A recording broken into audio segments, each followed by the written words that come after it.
All right, we'll start with the pledge. I pledge allegiance to the flag of the United States of America and to the republic for which it stands, one nation under God, indivisible, with liberty and justice for all. Commissioner Davis, would you open in prayer? Absolutely. Father, we do thank you for another day of life. We thank you for your mercies and your grace. Pray, Lord, that you would continue to help us, give us wisdom and guidance as we seek to do your work and the work of the people of Scioto County. Just be with those that are in need today. Be with our leaders. Be with our men and women in uniform. Keep them safe. And we'll give you all the honor and the glory. And we ask it all in Jesus' name. And everybody said, Amen. Amen. Thank you, gentlemen. Thank you. And welcome to our April. It is. Our April 7th Commissioners meeting. We'll start this meeting off with the approval of the minutes of March 31st. Sir, I make a motion that we approve the minutes of March 31st as submitted by our clerk. I'll second. Mr. Davis. Aye. Ms. Coleman. Aye. Mr. Powell. Aye. And the matter request to attend meetings. Were there any comments or questions on the request to attend meetings? Hearing none. Motion to approve. I'll second. Ms. Coleman. Aye. Mr. Davis. Aye. Mr. Powell. Aye. And the matter of accepting miscellaneous reports. Any comments or questions on item number 3? Hearing none. Motion to accept. I'll second. Mr. Davis. Aye. Ms. Coleman. Aye. Mr. Powell. Aye. And the matter request for appropriation of funds. Was there any comments on the appropriations? Hearing none. Motion to approve. Second. Ms. Coleman. Aye. Mr. Davis. Aye. Mr. Powell. Aye. And the matter request for appropriation transfer of funds. Any questions on item number 5? Hearing none. Motion approved. I'll second. Mr. Davis. Aye. Ms. Coleman. Aye. Mr. Powell. Aye. In the matter of County Commissioners Association of Ohio Workers' Compensation Group Retrospective Rating Plan Agreement.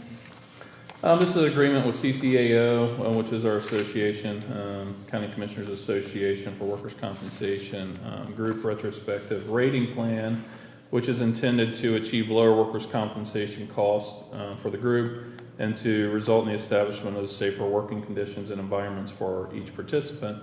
The cost is in proportion to the total payroll of the group, with the estimated 2023 premium being $286,243, with a target refund of $65,835, term commencing on the date of execution and shall be continuing applicable to all rating periods beginning January 1st, 2023.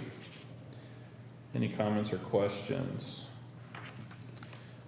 In relation to this, not directly, but with workers' compensation, I would like to thank Ryan Cheeser and his efforts on all of our risk programs. I know we've been rolling out our drug-free work policy that is intended to save the county money as well, and it ultimately ends up helping with our premiums.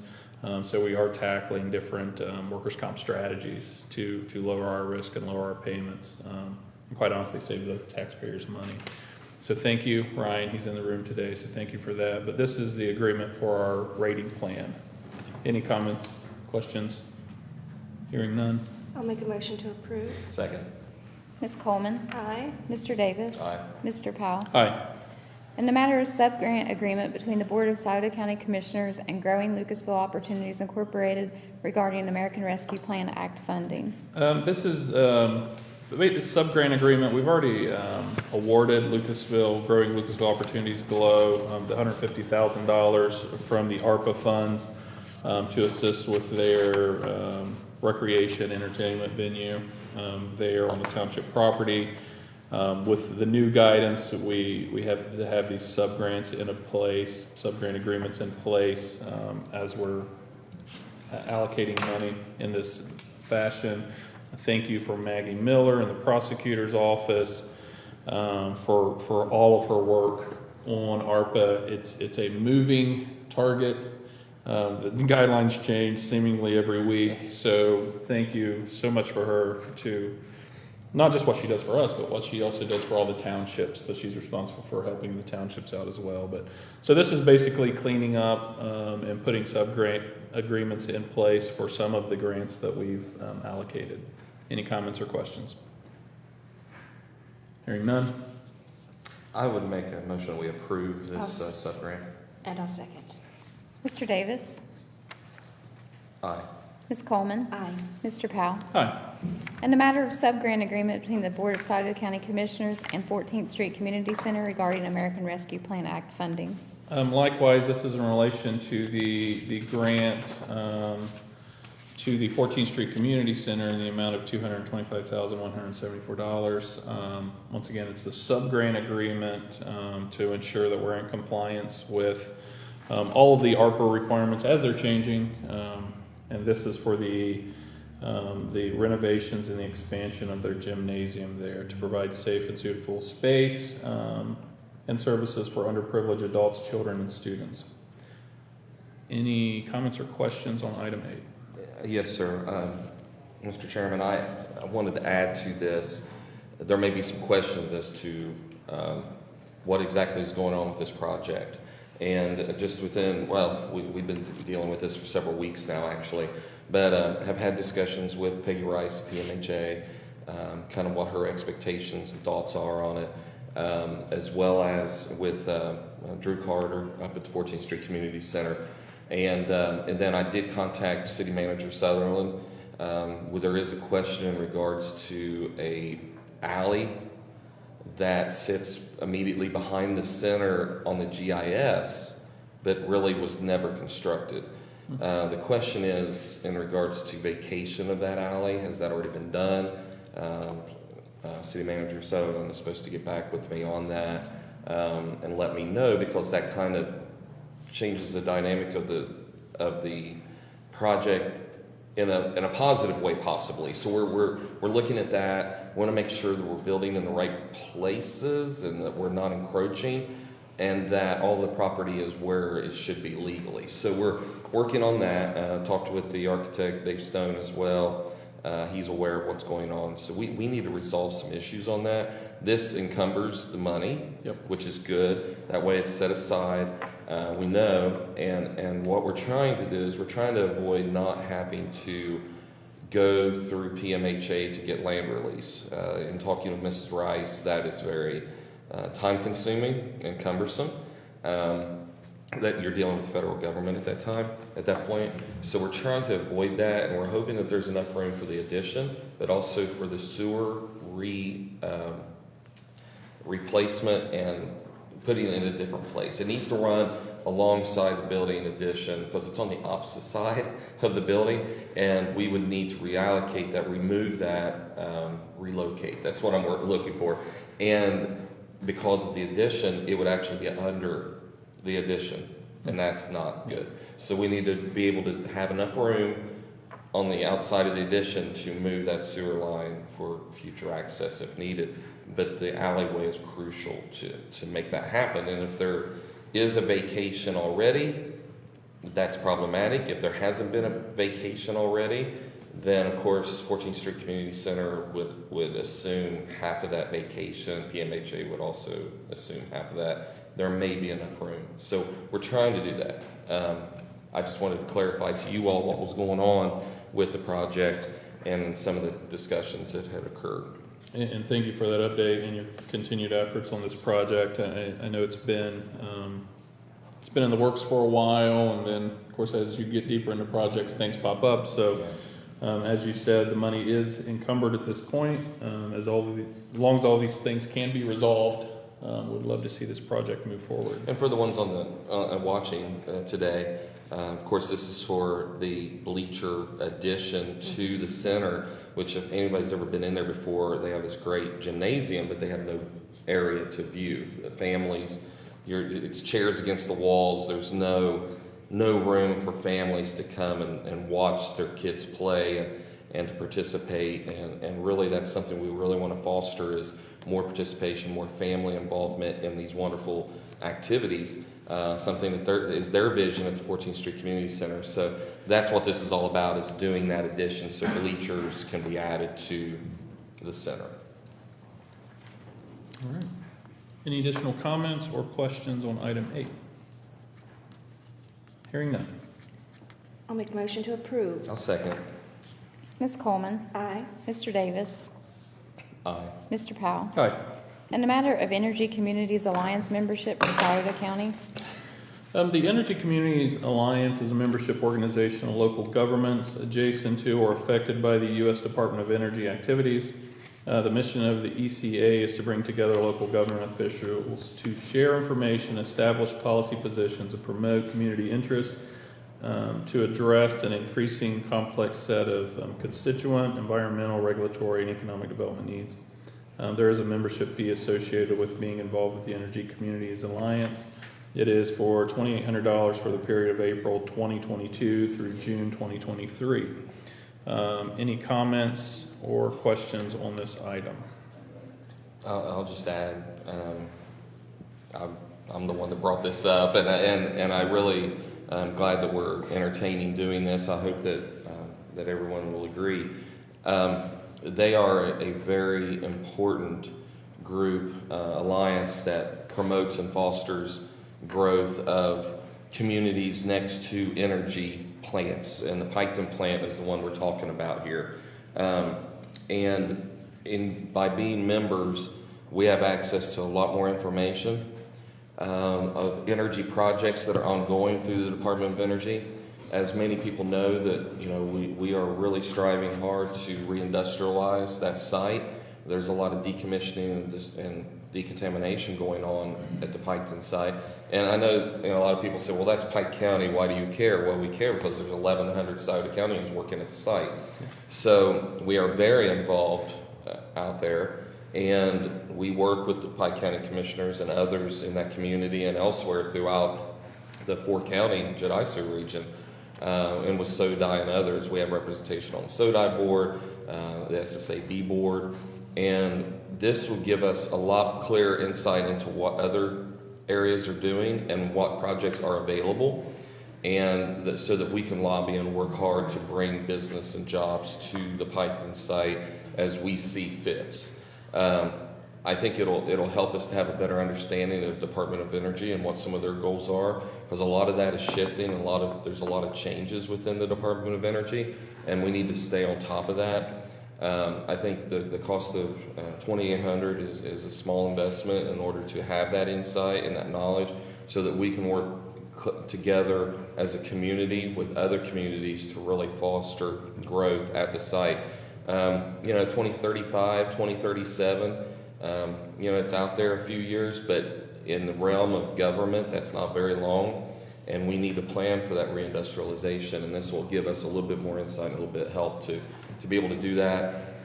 And so we'll see what that alliance does for us. And this gets us a seat at the table as they're looking at reindustrializing that park. It does, and actually, this is we have a seat at the board of directors as well as of the Energy Alliance. So we will work hard to make sure that we promote our area, promote our local energy, as well as the spinoff from that. We have a lot of companies in this area that help and assist the operations out at the plant. I think about Insolves, I think about others that had, Insolves had their beginnings in Memphis. A lot of people miss that, or, that's been lost to the community. And there's a lot of vendors that supply and do work out there. And just the fact that there's so many people from Scioto County that work at the site is something that we need to really make sure we keep sight of. And there's so many opportunities, the clean energy, the digital side of things, as far as promoting and fostering businesses there. There's an unlimited supply of energy out there, and we have to keep that in mind. Any additional comments? I would just like to thank Commissioner Davis for bringing this forward. It is always important for us to be at the table, and we are very much a regional economy. So whatever happens at that site, it is crucial, I think, that we're involved in those conversations. So thank you for bringing this forward. Can I get a motion? I'll make a motion to approve. I'll second. Mr. Davis. Aye. Ms. Coleman. Aye. Mr. Powell. Aye. In the matter of resolution to dispose of unneeded, obsolete, or unfit county personal property and authorize the Scioto County engineer to enter into a contract with an auctioneer. Any comments or questions on the potential upcoming auction of obsolete items for the engineer to auction off? Hearing none. I'll make a motion to adopt the resolution. I'll second. If anybody needs construction equipment, my Stuff. goodness, that list is covered. Yeah. There's a lot of stuff in there. Ms. Coleman. Aye. Mr. Davis. Aye. Mr. Powell. Aye. In the matter of purchase and sale agreement between the Scioto County Board of Commissioners and Marty P. Locke regarding parcel number 13-1021.001. This item I am very excited about. It has been a long time in the work. Some background here. This is, for a while we've been talking about paddle access on the Scioto River. There's no current public access on that body of water. Last year we were going down the path of working with ODOT. ODOT was great. They were willing to help out right there at 104-348. The cost to get to that property and adding culvert and extending the road, the costs were starting to pile up, quite honestly, to develop their spot. So re-engaged with the neighbor, literally right beside.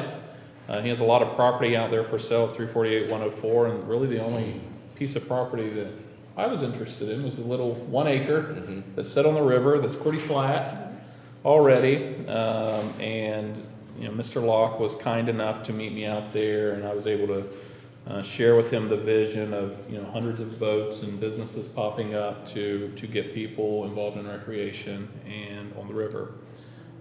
So with your blessing, we was able to negotiate with him this parcel for $45,000.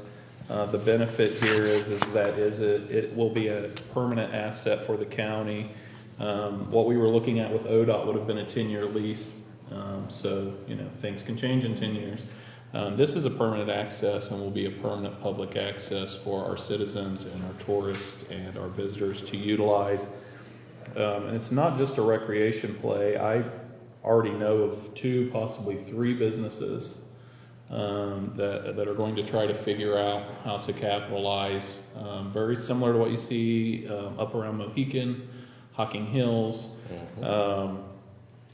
To get people on the water, and this plays right into everything that ODNR is doing. They've been very supportive of this project with their $8 million investment down at the Ohio River Camp. It just continues to build on our offerings within the county to, quite honestly, enjoy our natural resources that everybody loves. That's why we live here. But to be able to truly enjoy them. So this is for the purchase and sell agreement for the lot there.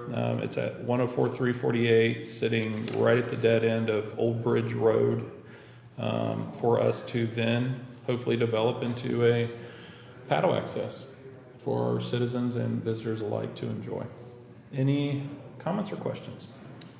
Would you like to opine on the possible tributary access on that property? Yeah, so there's actually, the property does sit on the Scioto River, but there is a little access that's tied to this piece of property that could be, and I'll be working with ODNR Engineering to see if that's a better solution, to have people go into the tributary and then access the river versus accessing the river directly.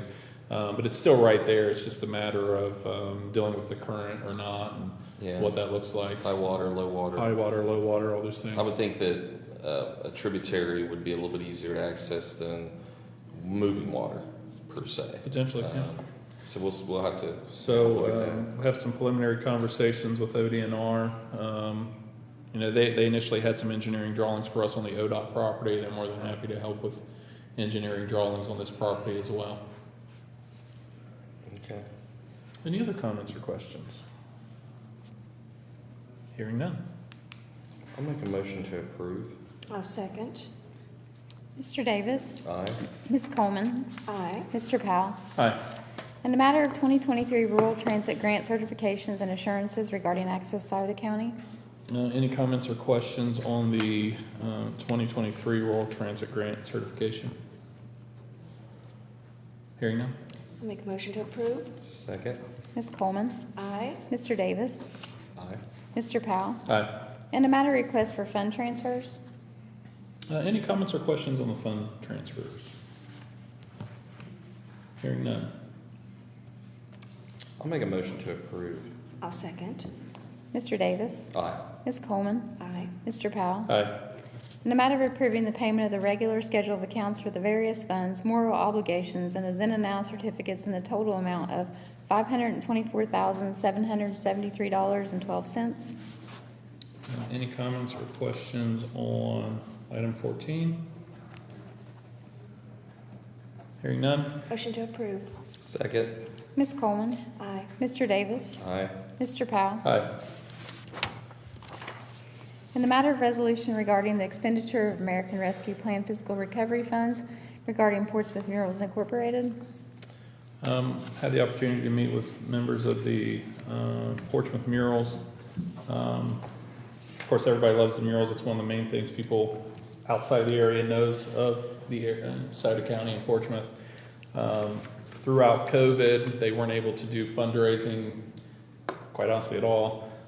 Their two major functions, one major function, but over 2 years, is their baseball luncheon that raises roughly $30,000 each year. The question here is, and what we're looking at here, we can use ARPA money to be able to make up lost revenue for nonprofits. What they've done down there, and my understanding, is they've never asked for public money, which is astounding. That's been through fundraising, that's been through, just the will of the board to get it done, and they maintain it. And the cost to maintain is tens of thousands of dollars a year to ensure that the murals are pristine, they need touched up. But this will help them get back to some of the revenue that they lost to move forward and to protect the murals. It's an asset for our area, and we appreciate all the work that they do down there. Any comments or questions on this item? I was astonished to realize, I guess I knew this, but I hadn't really thought about it very much, is the age of the murals. Now, we're going on 35 plus years on the earliest mural. It makes you feel kind of old, because I remember when they did the first one, and they are starting to show age. They really are. And I know, in speaking with several members of the mural committee, they have grand plans to get Mr. Bafford back and to do repair. But if you go down there, I guess we kind of take it for granted. You go down there and you kind of look at it, and you don't really look at it as detailed. And after meeting with them and going down there and actually staring at some of the older murals, yeah, there's some work that needs done. And we need to make sure that we preserve what's there. It's the longest contiguous piece of artwork in the world, and it's right here in Portsmouth, Ohio. So it needs to be taken care of. And I was impressed with the board itself, how actually large and far-ranging in our community, the number of people that actually serve on that board and work hard to keep it going. So yeah, I really like the idea of being able to support and help them, keep this thing going. And hopefully, and I know they have plans also for more fundraisers, a little bit more complicated than what they've had in the past with the closure of the Friends Center. It does complicate things, but hopefully they'll be able to get back on track. And then we also talked to them about an ARC grant, tourism grant. Need to talk to the city about that, since it is in the city, but that's something that Mr. Shear could probably handle for them. And I know that in talking to OVRDC, Ohio Valley Regional Development Commission, they're very open to doing that. So maybe able to get them more help to keep this thing going in the foreseeable future. So very exciting. All right. Okay. With that, can we get a motion for item number 15? Motion to adopt. I'll second. Mr. Davis, Aye. Ms. Coleman, Aye. Mr. Powell. Aye. And it is almost 10 o'clock, so we have bid openings. So we should do bid openings and then closing comments, Yep. potentially some questions. Okay. Engineer LeBron, thank you for showing up and handling our bid openings for the day. The bid openings are for, is it 3 projects? Yeah, we have the paving bid that we're opening today. We have a sidewalk near Wheelersburg's Athletic Complex, and we have a culvert on Allegheny Road. Very good. So whatever Jen hands me, it's what we will open first. They're all at the same time. Perfect. Okay, we are gonna do Pirate Drive first. Okay. So the first one is from Riser Construction. So I'll just read the bid amount, and then we'll review them like we normally do, if that's okay with the board. Okay, this is a lump sum bid. So this is Riser Construction in West Portsmouth, $67,900 even, 67,900.00. The next one is for Skeens Excavating and Reclaim.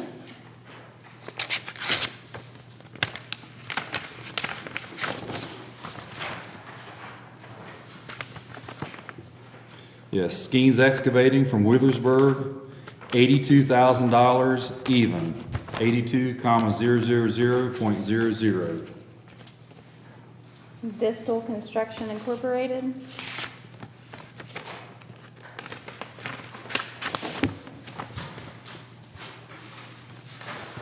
Okay, Distal Construction out of Portsmouth, $77,895.00, 77,895.00. Next one's from Leedy Contracting.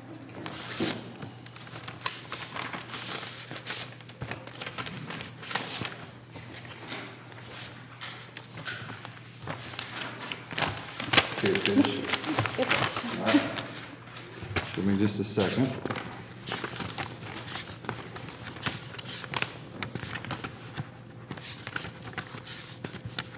Need to find the bid sheet here.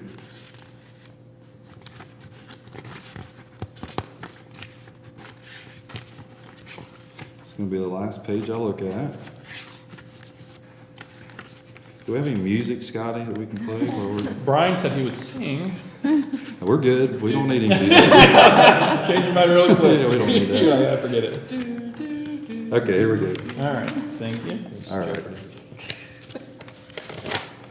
So this is Leedy Contracting, $52,380.00, 52,380.00. The next one's from Allard Excavation LLC.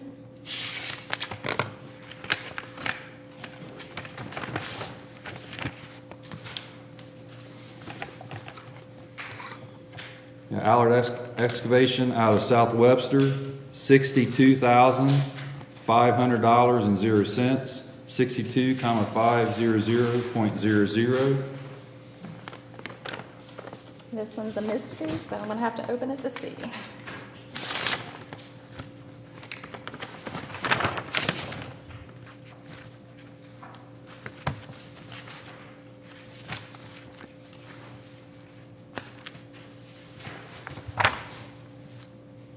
Souda Valley Paving LLC.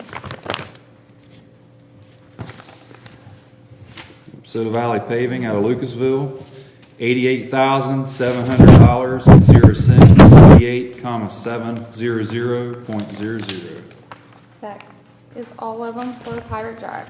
Okay. So the next one we're doing is Allegheny Hill Road Culvert Replacement. Okay. And the first bid is from Distal Construction Incorporated. Sorry, I didn't. Distal.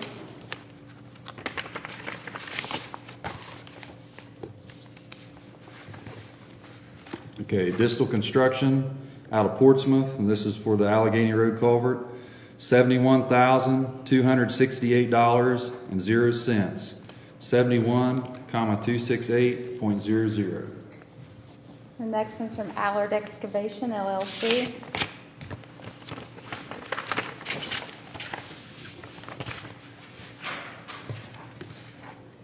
Allard Excavation out of South Webster, $73,500.00. 73,500.00.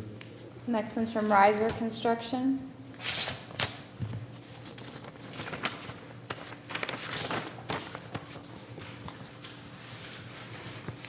Okay, Riser Construction out of West Portsmouth, $90,400.00. 90,400.00. And the next and last one for the Allegheny Hill Road culvert replacement is Skeens Excavating and Reclaim.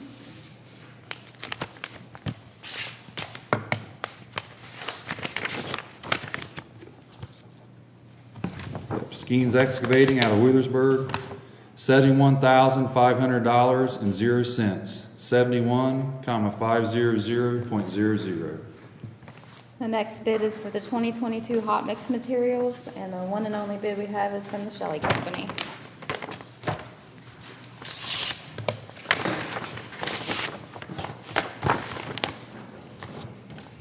Okay, so this is our paving bid. This is Shelley Company.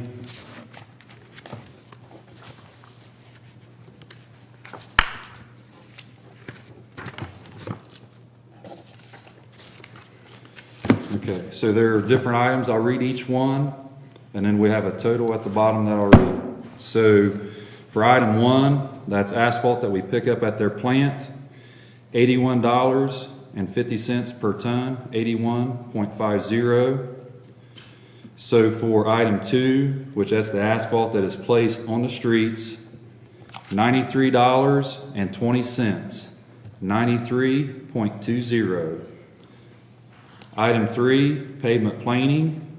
It's a lump sum of $91,251.00, 91,251, and that's for planing on county roads.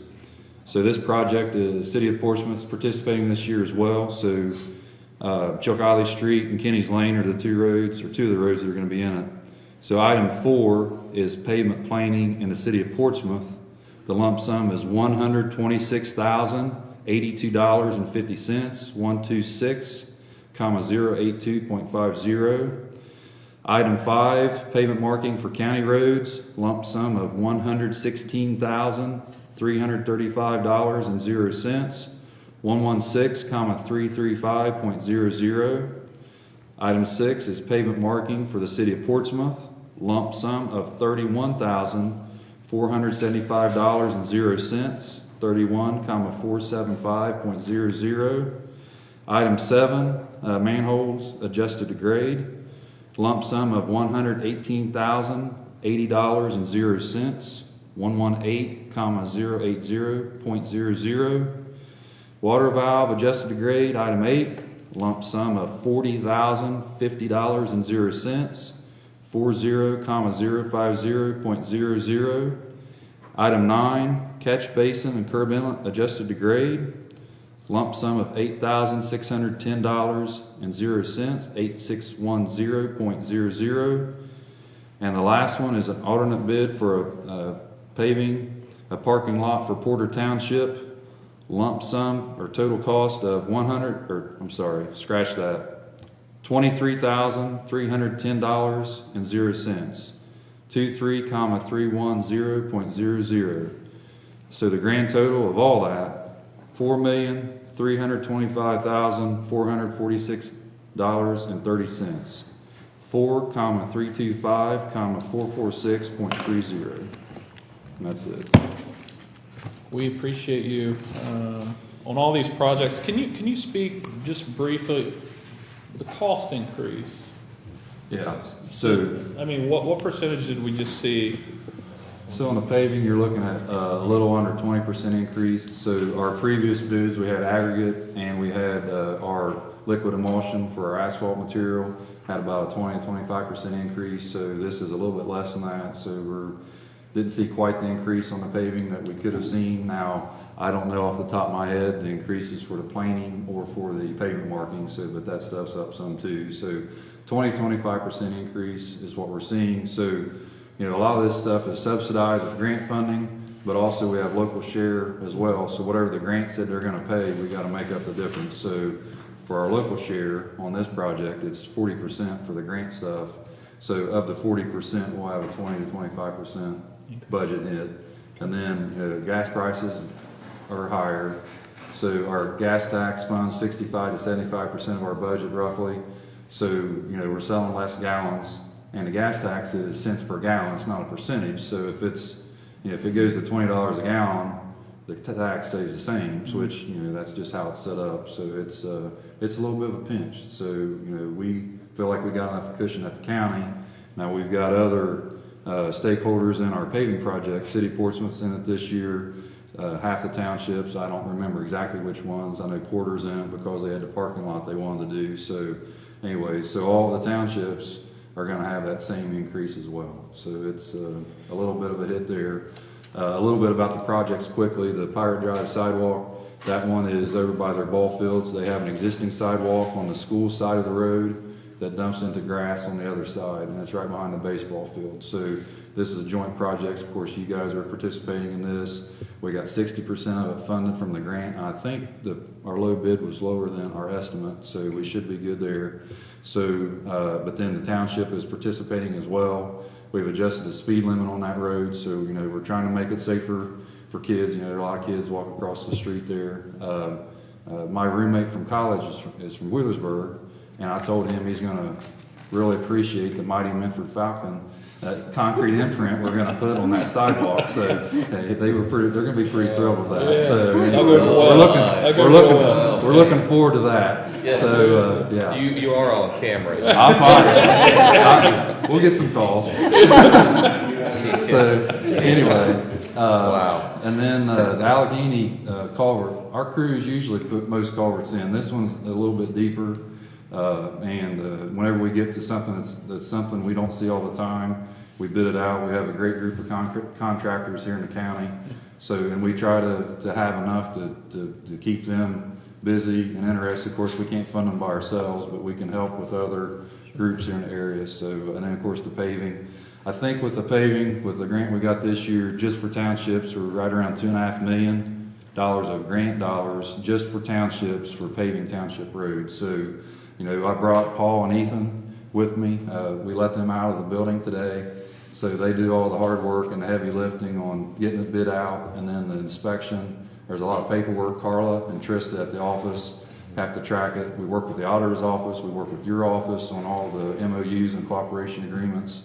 The prosecutor's office sets this stuff up. So, that's a pretty heavy lift. So this is countywide, and it's something that we're pretty proud of. And I appreciate everybody that works together for it. Not all counties do it this way, but I feel like we're in this together as far as Sauter County, and we, it's, I think, 45,000, 47,000 tons of asphalt, somewhere in that neighborhood is what we're putting down. So that's a pretty big chunk for us.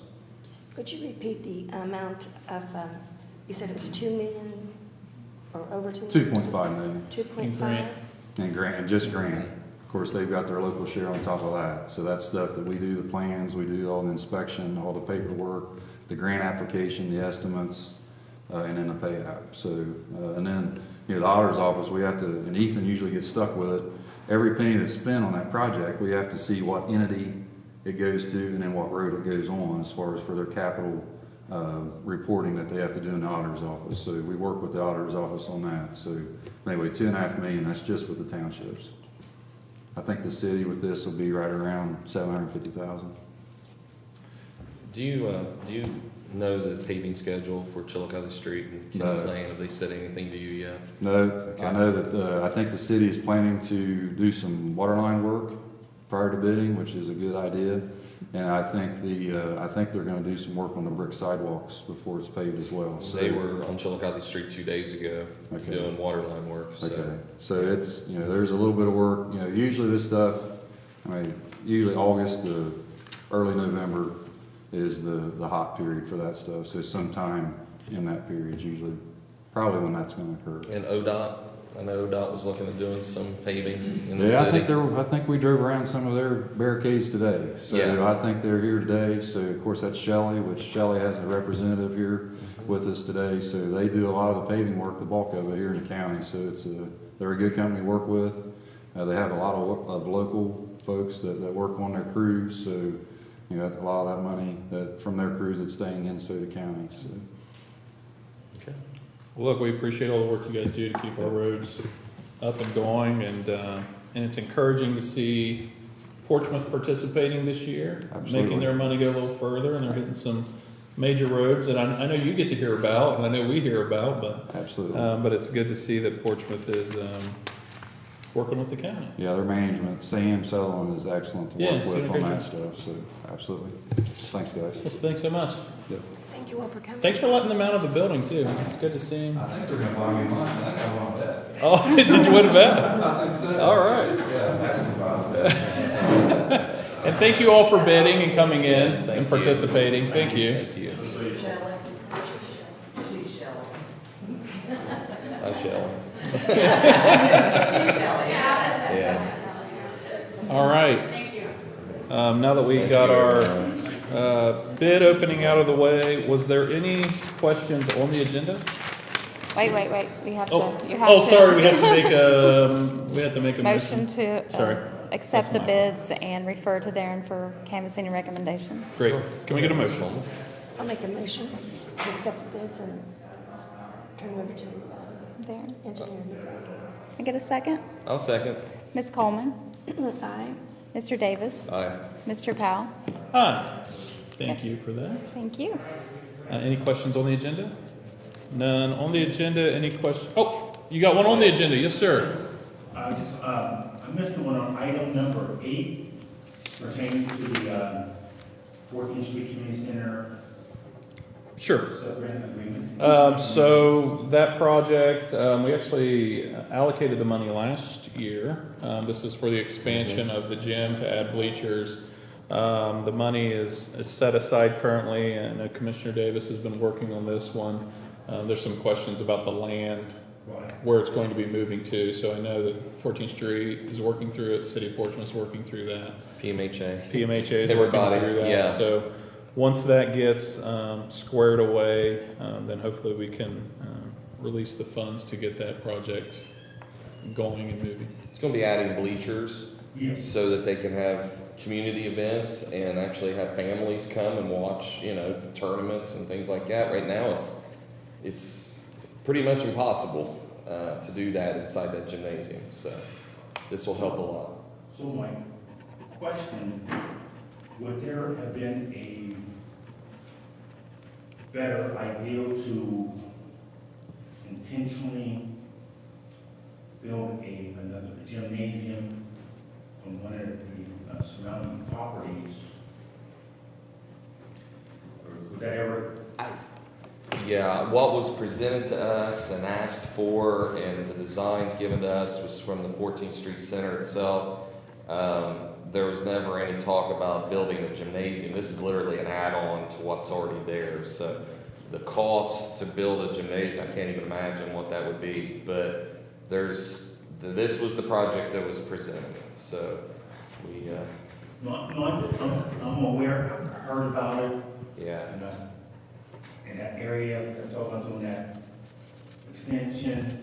It, personally, it does a disservice because even if you expand it back for bleachers, the gym, when they originally put together the plan for a gym, I wasn't here, I was in California, but they didn't think it through thoroughly, because if you go in a gym, there's like one full court, Yeah.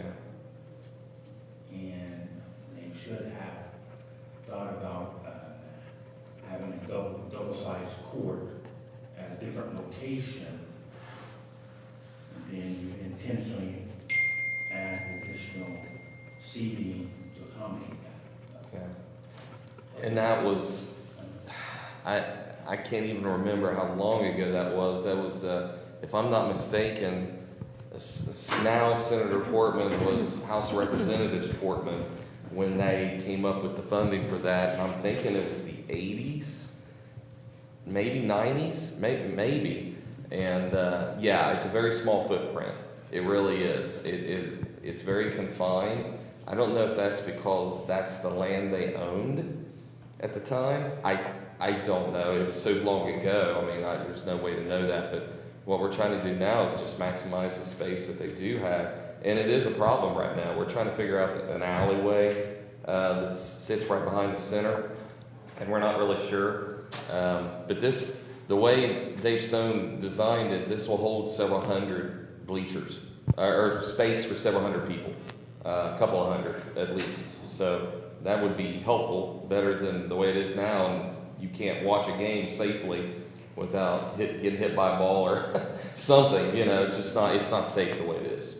So, but that's what's been presented, and that's what we're pursuing right now. Hopefully, we'll be able to make it happen. So that's where we're at. And for the public listening in, would you give your name, please? Oh, Thomas Bailey, 1530 12th Street, Portsmouth, Ohio. Oh, what was the last name again? Bailey, B-A-I-L-E-Y. Thank you. Well, thanks for coming in today. Any additional comments on, or questions rather, on the agenda? I think any questions you have, speak with the 14th Street Community Center. I mean, they may change their mind. I don't know. I'm just saying that what's been presented to us, and we'll see what happens with that property. It is a very tight fit, and something that we're trying to figure out right now. We'll see how it goes. It's a tough thing to do. Definitely want to figure out a way to bring families together and have more involvement with fathers and mothers, with their children, and possibly bring more activities to the center. So that's kind of the goal. Well, it is the goal for what they're trying to do. So we'll see. And if you want to talk about it later, we can. I mean, definitely. Okay. All righty. Okay. Any comments on the agenda? Off the agenda? Yeah, Vina Colley, why are children in Portsmouth third in poverty in the state?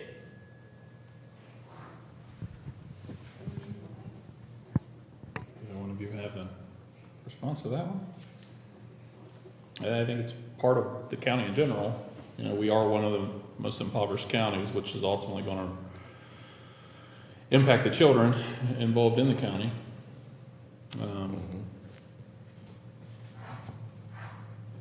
I don't have any additional thoughts on that one. I'm not sure about as to the why. I'm not sure about the statistic. I don't know what she's referencing exactly, but no doubt we have several children that are impoverished. Southeast Ohio in general is very much that way. We do have a higher population than most of the surrounding counties. So, but I understand what she's asking. We have a lot of people on public assistance. We're trying to bring them up out of that. We're trying to raise our median income. But there are a lot of children impoverished that, we have a lot of organizations in our area that are working hard to try to feed those children. Food security is an issue. We have a lot of people doing that. I think it goes along with the opioid epidemic. You have a lot of children that are taking it on the chin right now because you have parents that are irresponsible and doing the wrong thing and raising their children. So I applaud the schools and the organizations, the centers, community centers, and others that are stepping up to help and make sure that these children are fed properly, taken care of properly. But yeah, I think it follows the addiction part of what we're dealing with here in our area. And this is something that we literally deal with every day, pretty much, in our community. So I don't know if that helps or not, but I think Vina knows. I think she knows. And I will add that, we continually support organizations to support these children. I mean, when you look at the funding we've provided for CAO and building out their kitchen to provide meals, of course, the support we provide to the 14th Street Community Center, they're feeding kids literally every meal, I think. Daily Bread comes to mind out in Raritan. So we are working hard to figure out how to at least provide the assistance. Some of this comes from economic development and getting higher paying jobs, and we're always working on that. Whether it be Store Business Park or out at Haverhill or small business grants. We are working to change that narrative, but thanks for the question. Any other questions? No other questions? All right. I will mention one. I know I saw a note on here. I usually don't do this, but I did it this morning. There was a comment by Angie Queen talking about ordinances. Just for clarification, we don't do ordinances. The county commissioners do not make ordinances. What goes on in the city of Portsmouth is the city of Portsmouth's responsibility. They are self-rule, and there is a lot of confusion on this. There really is. And no matter how much we say or how much we do, people are still very confused on our jurisdictional responsibilities in regards to the city of Portsmouth. Ordinances come from Portsmouth City Council. If you have problems with current ordinances, you need to talk to your councilman or talk to the city manager. The statements that were made in here that we need to do whatever we can to roll back ordinances or change ordinance, we can't. That is not in our jurisdiction. If they have a problem, if she has a problem, Mrs. Queen, in regards to what's being done in the city, please talk to your elected officials in the city. They are self-rule, as I mentioned before. And you talked about rehab centers. We have enough rehab centers. Talk to your city councilman, talk to your elected officials in the city. It's very important that you do that. I agree with some of her comments about places for kids to go. We're working on that. I will tell you, and speaking with some of the business owners locally, we have some business owners that are very discouraged by what some of the things that are happening in our city right now. In regards to the rehab centers, proliferation of too many, I believe, in my estimation. And I'm not talking about bad, I'm talking about good ones. I'm talking about there's some bad ones popping up. So yeah, I'll put that out there. And we really need to do all that we can to make sure that our businesses, our existing businesses, are not impacted negatively by people that are doing unsavory things, and they are. I don't care what anybody says, it's happening. Our police are dealing with this on a daily basis. Daily basis. Our fire is dealing with this on a daily basis, and I'll not delve into that too much. But if she has an issue, she needs to talk to the right people. And people need to understand the difference in what government does. Certain governments do certain things. What our responsibilities lie in certain areas. And so I would ask that she do that, because she has some valid points. She has some good things that she needs to talk with them about. So City Council meets on every other Monday. And that would be a great forum for her to visit and go and discuss things with her city council on these issues that are being spoken about. If she's a citizen of Portsmouth or the surrounding area, that would be a great thing to do for anybody, and as well as us. But know the jurisdictional lines. Very important to know the jurisdictional lines as to what people are responsible for. Thank you for those comments. Mm-hmm. Other questions? Any comments today, Commissioner Coleman? Well, I would just like to applaud the Portsmouth Murals Theater for their production of 12 Angry Women. Commissioner Powell and I attended Friday evening, and it was wonderful. And some very talented people. And I believe that's going to, they're going to have that same Friday and Saturday? this week. Remember, the Easter caves will be open. This next week? Is it this week or next week? Starting Friday night. Friday night? night. Friday afternoon, 3 to 9 p.m. Yep. Saturday, 3 to 9 p.m. Sunday, 1 to 4. And just be thankful for our blessings. I know we live in hard times, but we are quite blessed when we think about it. And just keep that in mind, and be kind to one another. Very good. Commissioner Davis. Yeah, a couple things. One, I'd like to thank you for your hard work in regards to the kayak property out there in Lucasville. I was just asked this week by some enthusiasts that have actually kayaked and taken out there. In the old kayak takeout location, which is rocky and dangerous and muddy and man-made, very much so over the years, very steep. So people are doing these activities, but not necessarily in a safe manner. And that's what we're going to be able to bring to Lucasville. They were asking, they was like, where's that at? And we're like, well, Commissioner Powell's working on that, and we're hoping that something comes to fruition soon. So thank you for your work on that. We were able to get that property at a much lower price than what was originally being asked, and excited. Great access there. Lots available for sale nearby that could be used for kayak-related, canoe-related, water sports-related companies. So that's a pitch for anyone who might want to locate out there. Existing businesses such as convenience stores and restaurants that are in the area that are already there will benefit from this long term. So we're hoping good things happen. This also ties in with local businesses that are opening up that feed into this. Think about the Ohio River City Adventure. River City Adventure down on 2nd Street. We'll be able to benefit from this as well. It's a put in place that literally would benefit their business. So there's some good things happening there. I will also mention that we received our revenue report, cash position reports as far as this week. We're doing good, strong. Fiscal position of the county continues to remain strong. Even though people are seeing expenditures, we're doing a lot of American Rescue Plan expenditures. People need to understand the difference between American Rescue Plan versus general fund. There's a big difference there. So American Rescue Plan, of course, are federal dollars that are rolling into the states and local governments. General fund is what we accumulate through, property tax, sales tax, things like that. So there's a difference there. So we are spending ARP monies on most of these adventures, and doing what we can to build up our community. Things are looking good there. I did want to bring up something that we need to discuss. I think is very important. And as you know, I've been working on the Marks communication system. And for years now, and Commissioner Coleman, you've been part of those discussions more. And then, of course, last year we did several Marks upgrades. We just did another one last week in regards to Mr. Mullins over to EMA with their radios.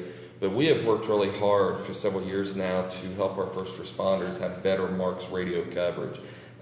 This is a system that the state of Ohio controls and has very much taken over most of our communications throughout the county.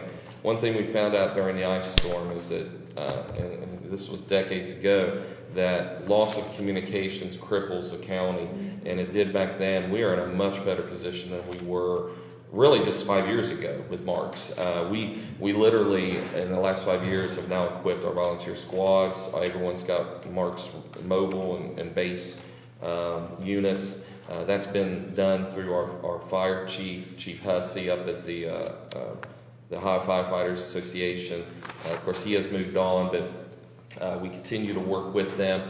We have several fire departments that are very active with the OFFA. They do a wonderful job lobbying to get more equipment for the firefighters.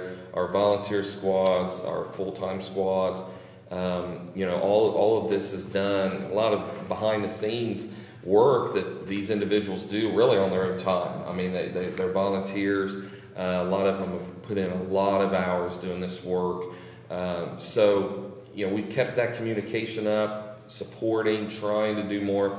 And about, it's been over a year now. It's been more than a year. We approached the state of Ohio to try to do a Marks Tower project to try to close some of the donut holes in the county. These were areas that we just had no coverage. That doesn't just affect our firefighters and EMS. That affects 27 agencies, people that use Marks. Anyone who uses Marks. That includes, just to name a few, State Highway Patrol, your sheriff, your Portsmouth Police, your EMS squads, your fire departments, ODNR, any state agency that has Marks, they would be impacted. There's 27 all said. So we have worked hard to try to find a way to do that. And I have asked Marks, and working with these individuals, there's too many to name, but there's some great individuals been working on this, to try to identify the optimal place for a new Marks Tower that would give us the best coverage and close the donut holes. There's always going to be some areas that just geographically are impossible unless you stick a tower right on top of it. But for the most part, the heavily traveled areas, the state routes, things like that, we're going to be able to close that hole. So what we asked for that, Marks has come down and done that, and the location for that, they're saying the optimal location is on top of Fort Hill, on property that the county already owns, which is huge. That is a huge benefit, to place a 300-foot tower array on top of that hill, which Fort Hill is already one of the highest hills in the county. To put a 300-foot tower, and in seeing the maps and working with the fire departments and the sheriff's office even, it looks like it's the optimal, and it closes. We had the donut holes at 139. There's still some places out in the northwest part of the county, but this actually lights up some of those. It's very exciting. But the cost to do that project is large. We're looking at right now around $1.1 million to do that. Actually, to close those holes and have that kind of communication in our county, that isn't that large of a cost. I know that sounds scary to a lot of people, but if you only knew the value of our current system, I mean, it's way more than that. So in order to communicate, in order to have a safer county for our first responders to respond, and this not only deals with fire and EMS, this is our sheriff, our state highway patrol, being able to communicate back and forth, to be able to let them know that, look, the bad guys are heading up 139, we got to get a roadblock set up. Right now, there's places where they can't even talk to each other. Okay, and I will tell you, more than likely, the bad guys know that. Okay, we're going to close those loops. So this is an opportunity. I have asked for an official quote. I would ask, as I pass along that information, that my fellow commissioners look at that and entertain that. This is a large investment. It is, and we understand that. But what's the value of a life? What is one life worth? What are we talking about here? And this is an investment in our future. The average lifespan of a tower is 25 to 30 years. The equipment on that tower will be maintained by Marks, so as things break, they will fix that. They will replace. They will upgrade, and I think it'll be a very positive thing. I know just in talking to our first responders, and I've talked to a lot of them, this is needed. This is needed, and I think it'll be well received by them and their squads, and puts them in a safer position themselves, really. So, and I know Lieutenant Governor Houston announced last year the potential to use Mark Towers to expand broadband in hard-to-reach places. So would this project also be able to piggyback and potentially get better service throughout the county for different areas? Yes. A matter of fact, it can. What a lot of counties do on an array of this size, and this is a big one, this is big, that typically, and people see it. As a matter of fact, I was looking out the window earlier, and the city of Portsmouth has one right out there. I see up by the water tower, and I had never noticed it before, and I just now noticed it. What a lot of counties will do is they will lease space off that tower to communication companies, ISPs that are looking to do that. So yes, you can go halfway up the tower, the way it was described to me by Marks. You go halfway up the tower and you can lease that space. So there's a return on investment possibly here. So we'll see how that works. But I will tell you, and knowing that the geographic location we're talking about, my goodness, that is way, way, way high up in the air. It really is. And we already have towers up there. We are actually going to be if we can do this, and if everybody agrees, we'll be able to put our sheriff's stuff over there. We'll be able to put EMA stuff on that tower too. The old tower that's up there needs replaced. So we were already looking at a tower project probably. We've got a lot of rust on the old tower. It has reached the end of its lifespan. It's a 170-foot tower. It's done. That was something that Marks told us in their evaluation of the site, that they actually looked at the tower that's there. We would be looking at a tower replacement anyways. So that's something also to consider as part of this, that we would actually be able to facilitate consolidation. So definitely something to look at. The current tower that's there is 170 feet tall. All right, yeah, it's tall too. I mean, it's pretty amazing. But just food for thought. I'm hoping to have something soon. I wanted to bring it up in this meeting so we can start talking about it.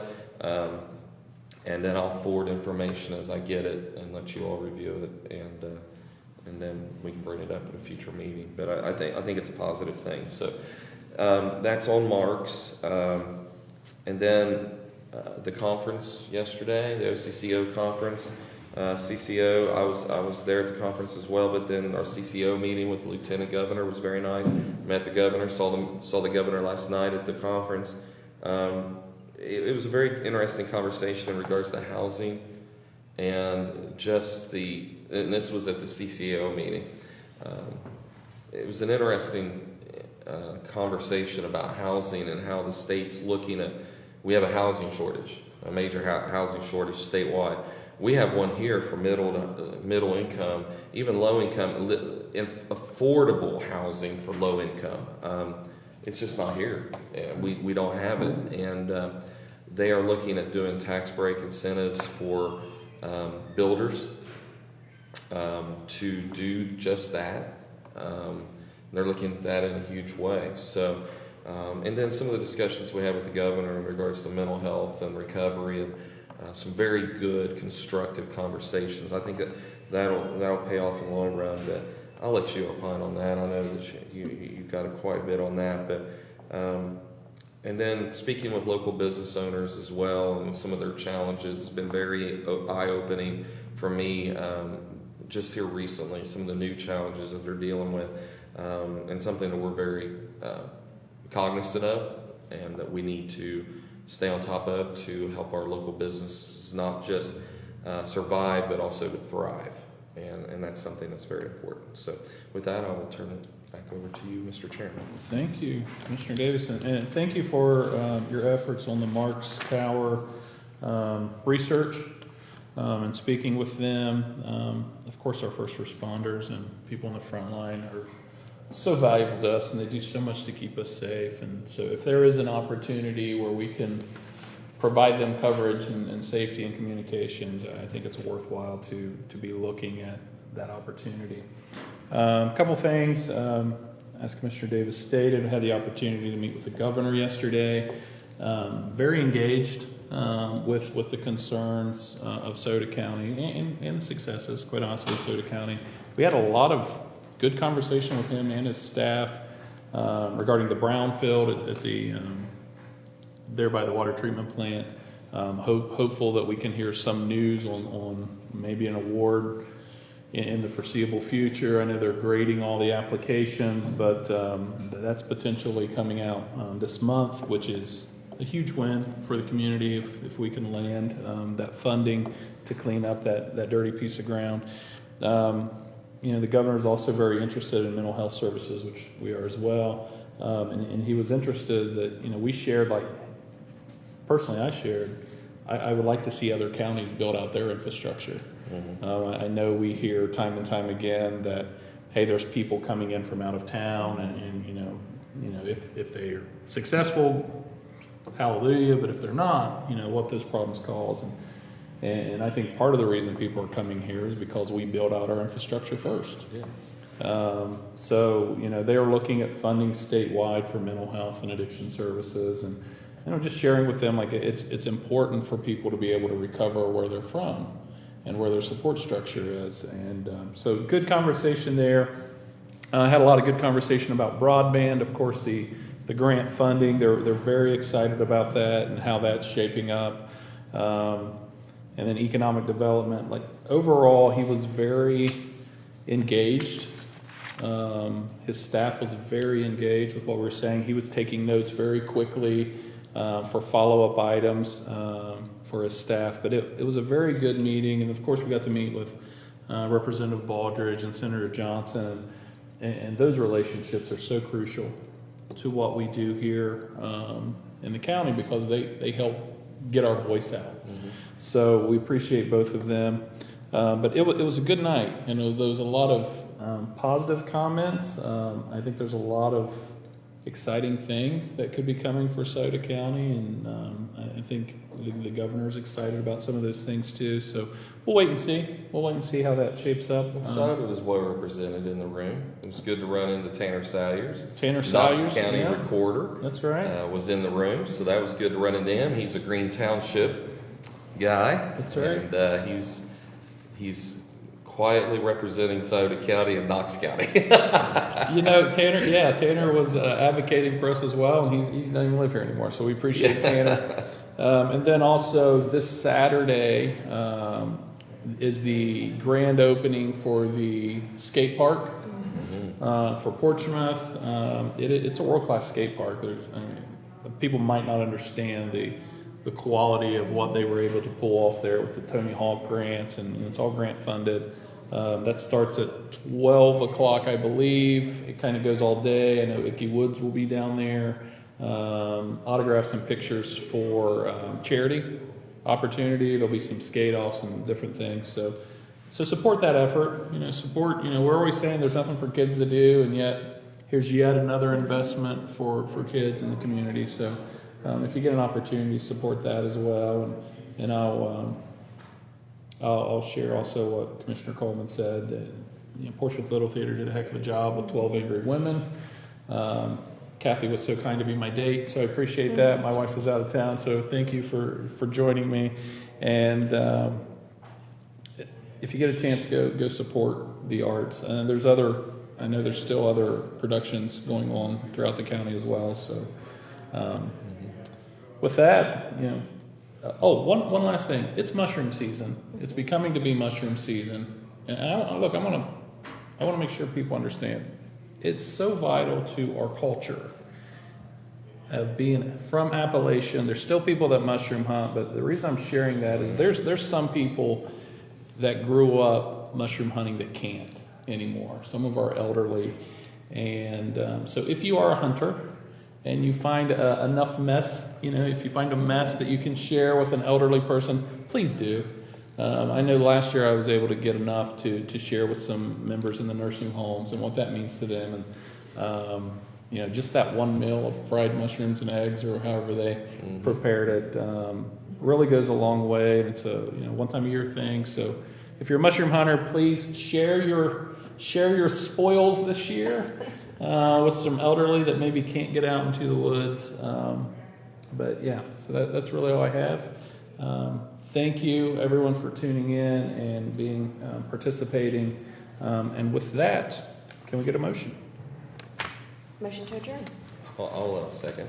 Ms. Coleman, Aye. Mr. Davis, Aye. Mr. Powell. Aye. Thank you for tuning in.